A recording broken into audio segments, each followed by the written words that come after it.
Diapers changed, bags packed, we are ready to go. It is 7 a.m. We gotta leave by 9:30, so we better start getting ready now. Will you please just eat your breakfast? That's great. Just smear it all over your hair so I have to give you a bath before we go. Great. Here, let's brush your teeth. Nope. All right, let's change your diaper. Where'd you go? Has anybody seen him? Oh, there he is. Okay, let's go change your diaper. God dang it. Hey, you know what? I'll have that snack now. No, these are your snacks for later. These are not for now. Okay.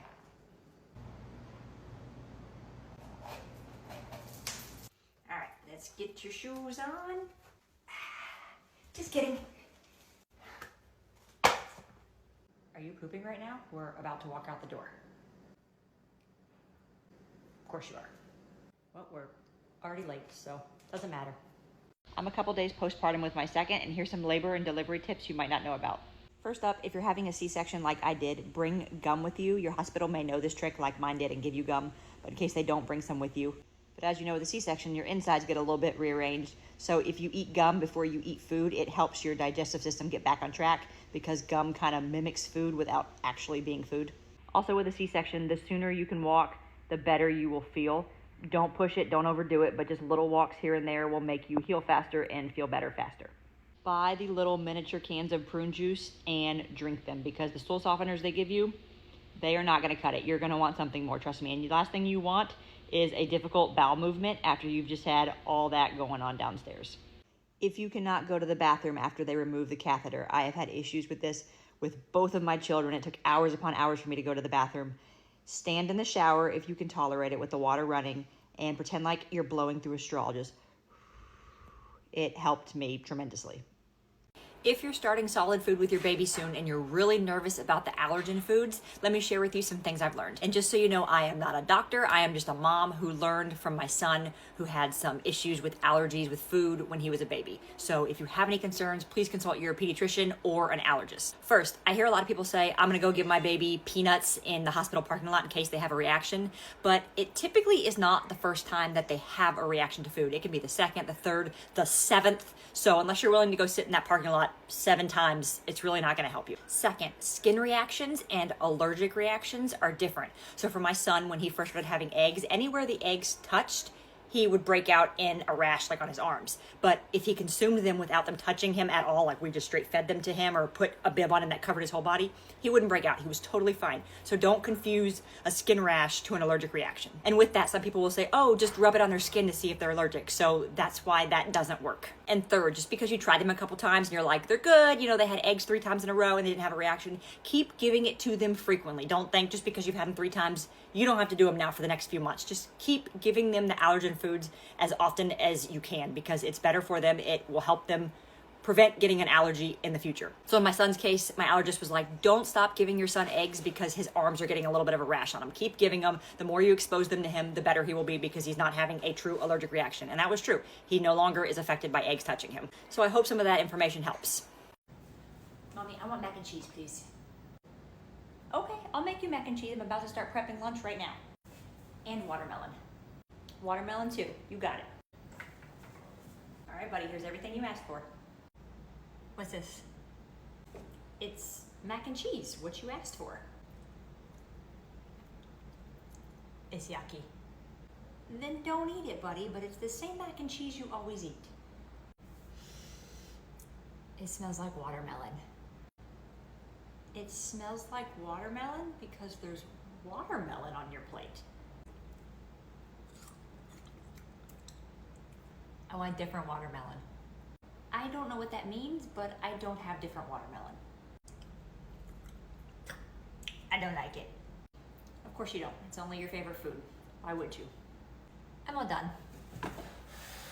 That's fine, pal. You don't have to eat anything, but you're not having any snacks. This is your meal. Open. No, you have food right here. I want goldfish. No. I want pouch. No. I'm not hungry. That's great. We're not having breakfast or lunch today. Today's going really well. Let's make some super easy freezer-friendly pancakes for your baby while my baby smashes her blocks around. First, you're gonna start with 2 very ripe bananas. These are gonna be the base of your pancakes. You're gonna mash them up really good. If your pancakes are a little mushy, that's normal. The base is going to be banana. Next, you're gonna crack in 2 eggs. This is double the recipe, so if you don't need that many for the freezer, you just do half of this. And then you're going to add 4 tablespoons of oat flour. So that would be 2 tablespoons for 1 serving of this. Then sprinkle in a little bit of flaxseed, a little bit of cinnamon, and you're gonna get that mixed up real good. Bonus points if your toddler asks to help. And in case you didn't know, you can make oat flour by just blending up rolled oats. Once you have your batter-like consistency, you're gonna spray your skillet or whatever you're using with some oil or butter. I like to use avocado oil. Once that's spread around, go ahead and add your pancakes to your already heated skillet.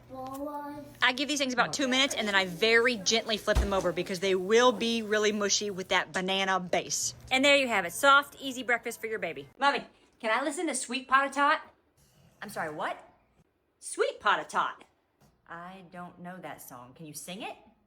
It goes, Sweet Pot of Tot. Okay, that was super helpful. Do you know any more words? I don't need any more words. Do you know who sings it? A guy. Okay. Where were you going when you were listening to it? When we were driving to Publix. Okay. Sweet Child of Mine? No. Oh, Sweet Caroline. No. When did you listen to it? Like a few years ago. Okay, so at your birth, right? Okay. Hey, so I know you're super busy at work, but do you know a song that goes Sweet Pot of Tot or something like that? Did she know what it was? No? Okay, thank you. Oh, Drop It Like It's Hot. What's that? Drop it like it's hot. Drop Stop it like singing. It's hot. Okay, sorry. Sweet Pot of Tot. I do not know. Oh, I've been at this for 12 hours. I feel like we're so close. I just don't know. I'm gonna have to call in reinforcements. Hey buddy, can you hand me that bird cloth that's behind you? No, it's by the table. You're touching it. Your hand is touching it. No, your other hand. You know what, just forget it. I'll get it. Hey mommy, have you seen my blue monster truck? Yes, I saw it in your playroom. Okay. I can't find it. Okay, do you know where your Minnie is sitting right in the middle of your playroom? Yes. It's right next to her. Okay. Mommy, it's not there. Buddy, you're literally probably stepping on it when you walk in your playroom. When you walk in your playroom, stop and look down. Okay, I'll go look again. Mommy, I can't find it. Okay, I'll come find it. See, Mommy? It's not here. If it were a snake, it would have bit you. All right, kids are finally asleep. Time to relax. I just charged this thing. Come on. This battery drains faster than my sanity. Mommy, I'm thirsty. Mommy, is that you saying hi? What did you say? What was that sound I heard from up there?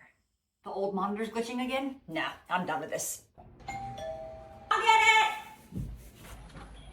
I wanted to get it! Will my friends still talk to me? Nobody. Your creepy friends will not be talking to you on the Bonoc Pro because it does not have Wi-Fi. Can you still see me do this? It can see you breathing. It's so clear, buddy. No, you can't. All right, here, look at your sister. She's asleep. Wow. Wake up, sister. And with up to 240 hours of battery life, now I can relax. And with 4-in-1 Smart Alert and up to 1,600 foot of coverage, I finally get some me time. Mommy, I'm thirsty. Or so I thought. And with Black Friday coming up, there's a huge price drop. Plus, check out my link in bio for an extra 10% off and a free mount.